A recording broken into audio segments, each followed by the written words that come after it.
was another light in the room now, 1,000 times brighter than the night lights.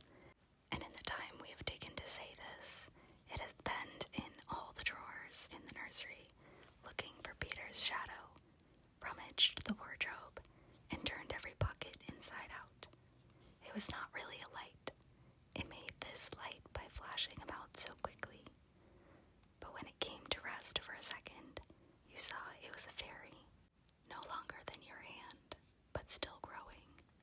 It was a girl called Tinkerbell, exquisitely gowned, in a skeleton leaf, cut low and square, through which her figure could be seen to the best advantage. She was slightly inclined to imp on point. A moment after the fairy's entrance, the window was blown open by the breathing of the little stars, and Peter dropped in. He had carried Tinkerbell part of the way, and his hand was still messy with the fairy dust. "Tinkerbell," he called softly, after making sure that the children were asleep. "Tink, where are you?" She was in a jug for the moment, and liking it extremely. She had never been in a jug before. "Oh, do come out of that jug and tell me. Do you know where they put my shadow?" "The loveliest tinkle as of golden bells," answered him. "It is the fairy language. Your ordinary children can never hear it. But if you were to hear it, you would know that you had heard it once before." Tink said that the shadow was in the big box. She meant the chest of drawers, and Peter jumped at the drawers, scattering their contents to the floor with both hands, as king's toss happens to the ground. In a moment he had recovered his shadow, and in his delight he forgot that he had shut Tinkerbell up in the drawer. If he thought at all, but I don't believe he ever thought, it was that he and his shadow, when brought near each other, would join like drops of water, and when they did not, he was appalled. He tried to stick it on with soap from the bathroom, but that also failed. A shudder passed through Peter, and he sat on the floor and cried. His sobs woke Wendy, and she sat up in bed. She was not alarmed to see a stranger crying on the nursery floor. She was only pleasantly interested. "Boy," she said courteously, "why are you crying?" Peter could be exceedingly polite also, having learned the grand manner at fairy ceremonies, and he rose and bowed to her beautifully. She was much pleased, and bowed beautifully to him from the bed. "What's your name?" he asked. "Wendy Moira Angela, darling," she replied with some satisfaction. "What is your name?" "Peter Pan." She was already sure that he must be Peter, but it did seem a comparatively short name. "Is that all?" "Yes," he said rather sharply. He felt for the first time that it was a shortish name. "I'm so sorry," said Wendy Moira Angela.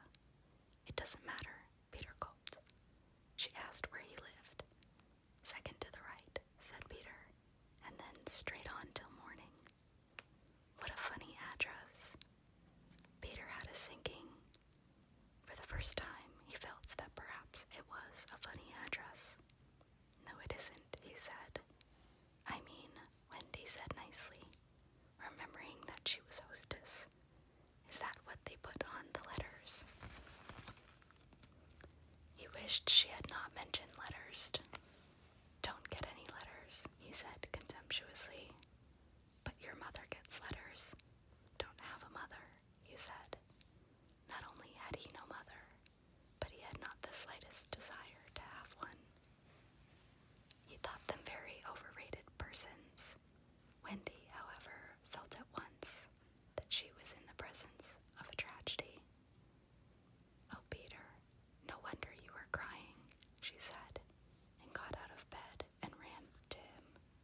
Wendy saw the shadow on the floor, looking so draggled, and she was frightfully sorry for Peter. "How awful," she said, but she couldn't help smiling when she saw that he had been trying to stick it on with soap. How exactly like a boy. Fortunately, she knew at once what to do. "It must be sewed on," she said, just a little patronizingly. "What's sewn?" he asked. "You're dreadfully ignorant." "No, I'm not." But she was exulting in his ignorance. "I shall sew it on for you, my little man," she said, though he was tall as herself, and she got out her housewife and sewed the shadow onto Peter's foot. "I dare say it will hurt a little," she warned. "Oh, I shan't cry," said Peter, who was already of the opinion that he had never cried in his life. And he clenched his teeth and did not cry. And soon his shadow was behaving properly, though still a little creased. "Perhaps I shouldn't have ignored it," Wendy said thoughtfully.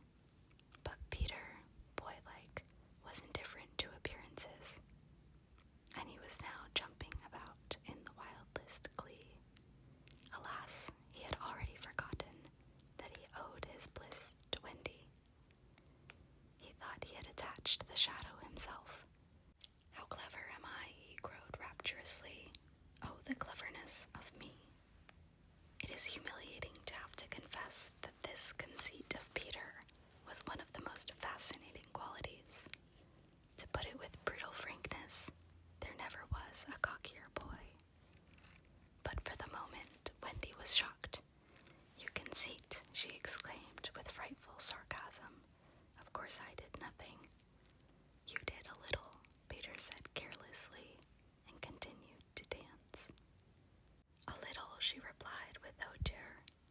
"If I am no use, I can at least withdraw." And she sprang in the most dignified way into bed and covered her face with the blankets. To induce her to look up, he pretended to be going away, and when this failed, he sat on the end of the bed and tapped her gently with his foot. "Wendy," he said, "don't withdraw. I can't help crowing, Wendy, when I'm pleased with myself." Still she would not look up, though she was listening eagerly. "Wendy," he continued, in a voice that no woman has ever yet been able to resist. "Wendy, one girl is more use than 20 boys." Now Wendy was every inch a woman, though there were not very many inches, and she peeped out of the bed clothes. "Do you really think so, Peter?" "Yes, I do. I think it's perfectly sweet of you," she declared, "and I'll get up again." And she sat with him on the side of the bed. She also said she would give him a kiss if he liked, but Peter did not know what she meant, and he held out his hand expectantly. "Surely you know what a kiss is?" she asked, aghast. "I shall know when you give it to me," he replied stiffly, and not to hurt his feelings, she gave him a thimble. "Now," said he, "shall I give you a kiss?" And she replied with a slight primness, "If you please."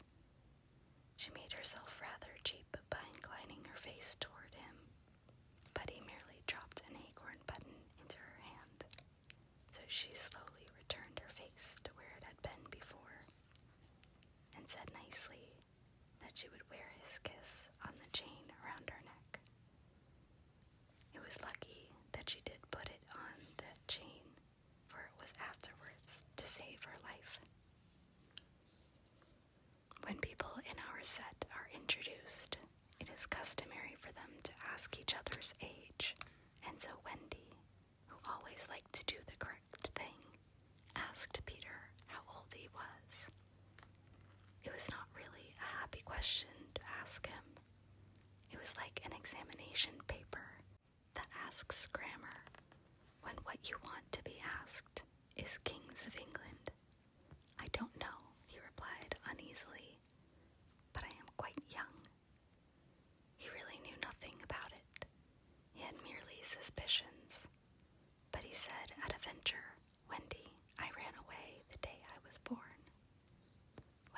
was quite surprised, but interested, and she indicated in the charming drawing-room manner, by a touch on her nightgown, that he could sit nearer her.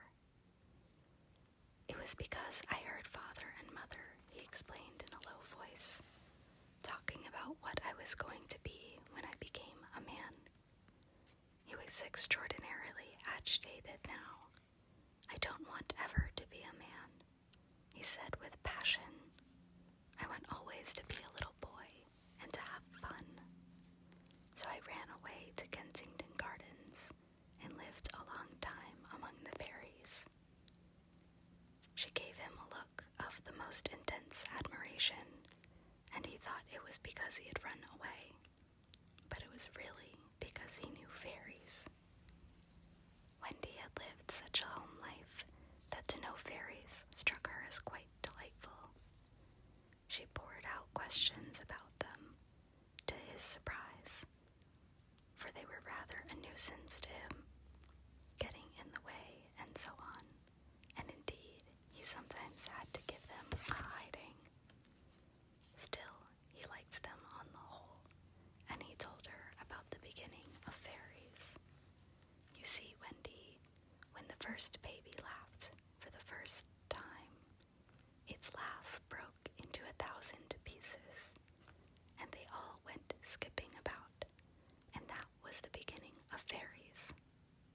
Tedious talk this, but being a stay-at-home, she liked it, and so he went on good-naturedly.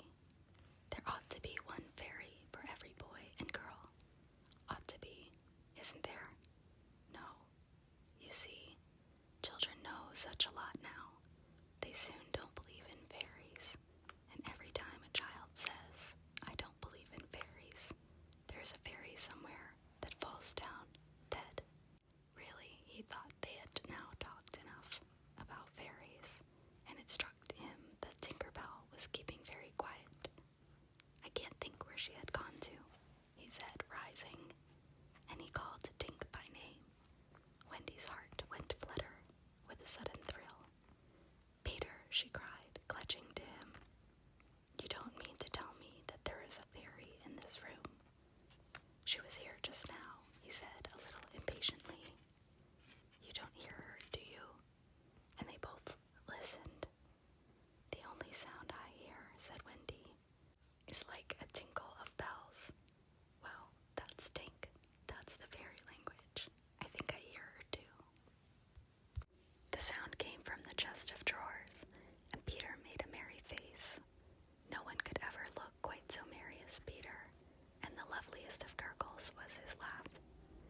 He had his first laugh still.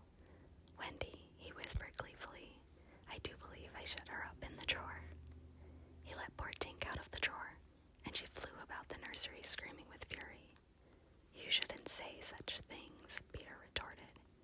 Of course I'm very sorry, but how could I know you were in the drawer? Wendy was not listening to him. Oh, Peter, she cried. If she would only stand still and let me see her. They hardly ever stand still, he said, but for one moment Wendy saw the romantic figure come to rest on the cuckoo clock.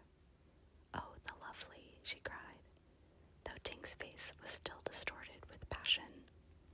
Tink, said Peter amiably, this lady says she wishes you were her fairy. Tinkerbell answered insolently. What does she say, Peter? He had to translate. She is not very polite. She says you are a great ugly girl, and that she is my fairy.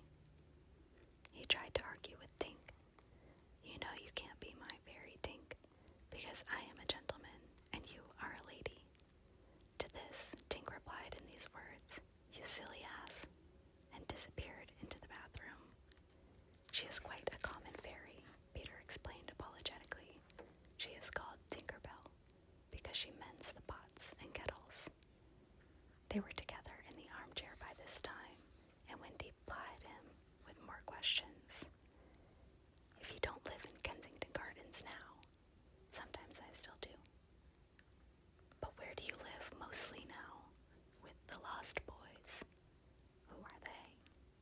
They are the children who fall out of their nurse is looking the other way. If they are not claimed in 7 days, they are sent far away to the Neverland to defray expenses. I'm captain. What fun it must be.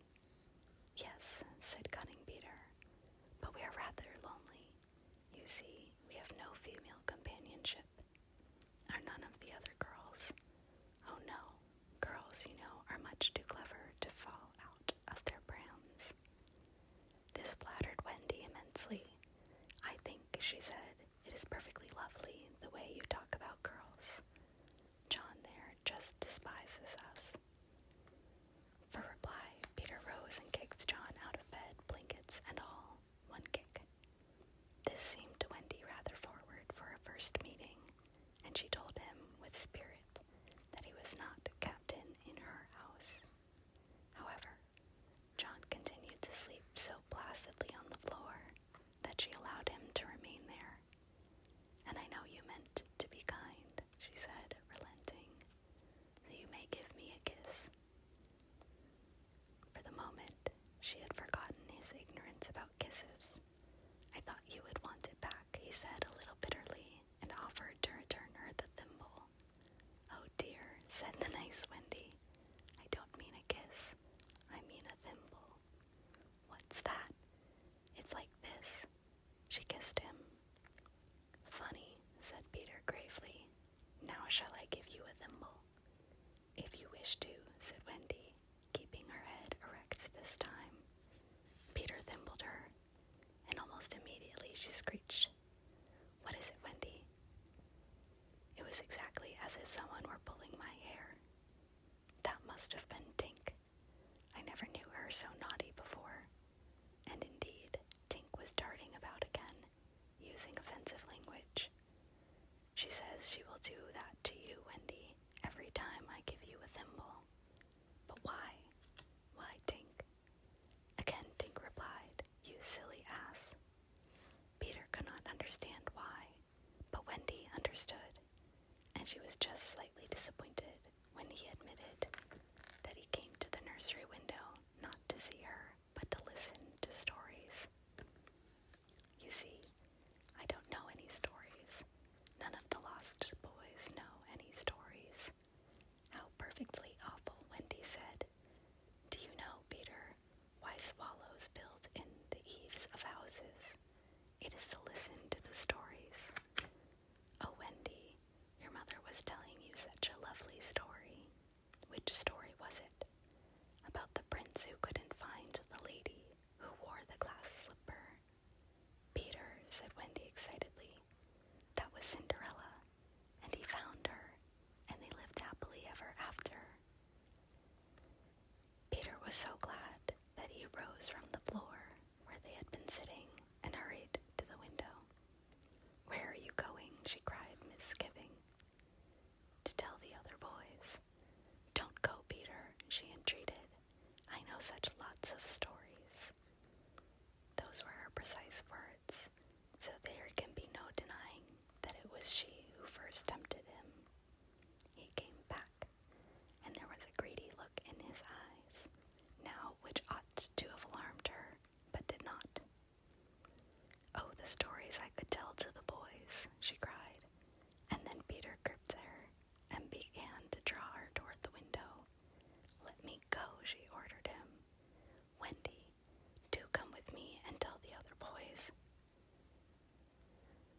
Of course she was very pleased to be asked, but she said, oh dear, I can't. Think of Mummy. Besides, I can't fly. I'll teach you. Oh, how lovely to fly. I'll teach you how to jump on the wind's back, and then away we go. Oh, she explained rapturously. Wendy, Wendy, when you are sleeping in your silly bed, you might be flying about with me, saying funny things to the stars. Oh, and Wendy, there are mermaids. Mermaids with tails. Such long tails. Oh, cried Wendy, to see a mermaid. He had become frightfully cunning. Wendy, he said, how we should all respect you.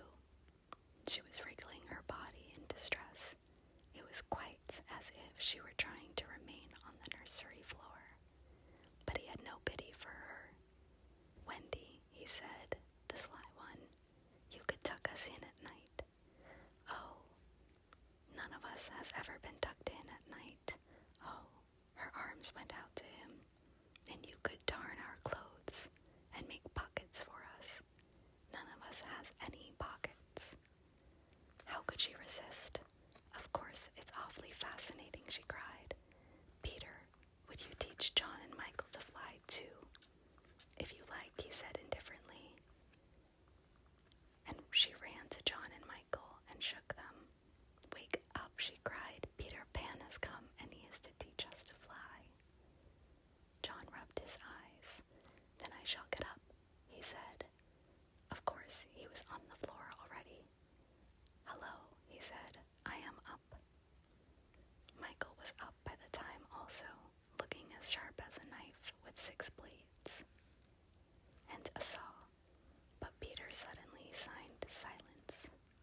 Their faces assumed the awful craftiness of children listening for sounds from the grown-up world. All was as still as salt. Then everything was right. No, stop. Everything was wrong.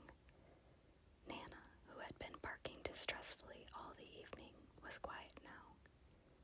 It was her silence they had heard. Out with the light. Hide, quick, cried John, taking command for the only time throughout the whole adventure. And thus, when Liza entered, holding Nana, the nursery seemed quite its old self, very dark, and you would have sworn you heard its 3 wicked inmates breathing angelically as they slept. They were really doing it artfully from behind the window curtains. Liza was in a bad temper, for she was mixing the Christmas pudding in the kitchen and had been drawn from them, with the raisin still on her cheek, by Nana's absurd suspicions. She thought the best way of getting a little quiet was to take Nana to the nursery for a moment, but in custody, of course. There, you suspicious brute, she said, not sorry that Nana was in disgrace. They are perfectly safe, aren't they? Every one of the little angels sound asleep in bed. Listen to their gentle breathing. Here, Michael, encouraged by his success, breathed so loudly that they were nearly detected. Nana knew that kind of breathing, and she tried to drag herself out of Liza's clutches. But Liza was tense. No more of it, Nana, she said sternly, pulling her out of the room. I warn you, if you bark again, I shall go straight for Master and Mrs. and bring them home from the party. And then, oh, won't Master whip you just? She tied the unhappy dog up again, but do you think Nana ceased to bark? Bring Master and Mrs. home from the party? Why, that was just what she wanted. Do you think she cared whether she was whipped so long as her charges were safe? Unfortunately, Liza returned to her puddings, and Nana, seeing that no help would come from her, strained and strained at the chain until at last she broke it. In another moment, she had burst into the dining room of 27 and flung up her paws to heaven, her most expressive way of making a communication. Mr. and Mrs. Darling knew at once that something terrible was happening in their nursery, and without a goodbye to their hostess, they rushed into the street. But it was now 10 minutes since 3 scoundrels had been breathing behind the curtains, and Peter Pan can do a great deal in 10 minutes. We now return to the nursery. It's all right, John announced, emerging from his hiding place. I say, Peter, can you really fly? Instead of troubling to answer him, Peter flew around the room, taking the mantelpiece on the way. How topping, said John and Michael. How sweet, cried Wendy. Yes, I'm sweet. Oh, I am sweet, said Peter, forgetting his manners again. It looked delightfully easy, and they tried it from the floor, and then from the beds, but they always went down in instead of up. I say, "How do you do it?" asked John, rubbing his knee. He was quite a practical boy. "You just think lovely, wonderful things," Peter explained, "and they lift you up in the air." He showed them again. "You're so nippy at it," John said. "Couldn't you do it very slowly once?" Peter did it both slowly and quickly. "I've got it now, Wendy," cried John, but soon he found he had not. Not one of them could fly an inch, though even Michael was in words of 2 syllables, and Peter did not know A from Z. Of course, Peter had been trifling with them, for no one can fly unless the fairy dust has been blown on them. Fortunately, as we have mentioned, one of his hands was messy with it, and he blew some on each of them, with the most superb results. "Now just wiggle your shoulders this way," he said, "and let go." They were all on their beds, and gallant Michael let go first. He did not quite mean to let go, but he did it, and immediately he was borne across the room. "I flewed," he screamed, while still in mid-air. John let go and met Wendy near the bathroom. "Oh, lovely. Oh, ripping. Look at me, look at me, look at me." They were not nearly so elegant as Peter. They could not help kicking a little, but their heads were bobbing against the ceiling, and there's almost nothing so delicious as that. Peter gave Wendy a hand at first, but had to desist. Tink was so indignant. Up and down they went, and round and round. Heavenly was Wendy's word. "I say," cried John, "why shouldn't we all go out?" Of course, it was to this that Peter had been luring them. Michael was ready. He wanted to see how long it took him to do 1,000,000,000 miles, but Wendy hesitated. "Mermaids," said Peter again. "Oh, and there are pirates." "Pirates," cried John, seizing his Sunday hat. "Let us go at once." It was just at this moment that Mr. and Mrs. Darling hurried with Nana out of 27. They ran into the middle of the street to look up at the nursery window, and yes, it was still shut. But the room was ablaze with light, and most heart-gripping sight of all, they could see in shadow on the curtain 3 little figures in night attire, circling round and round, not on the floor, but in the air. Not 3 figures, 4. In a tremble, they opened the street door. Mr. Darling would have rushed upstairs, but Mrs. Darling signed him to go softly. She even tried to make her heart go softly. Will they reach the nursery in time? If so, how delightful for them, and we shall all breathe a sigh of relief. But there will be no story. On the other hand, if they are not in time, I solemnly promise that it will all come right in the end. They would have reached the nursery in time had it not been that the little stars were watching them. Once again, the stars blew the window open, and that smallest star of all called out, "Cave Peter." Then Peter knew that there was not a moment to lose. "Come," he cried imperiously, and soared out at once into the night, followed by John and Michael and Wendy. Mr. and Mrs. Darling and Nana rushed in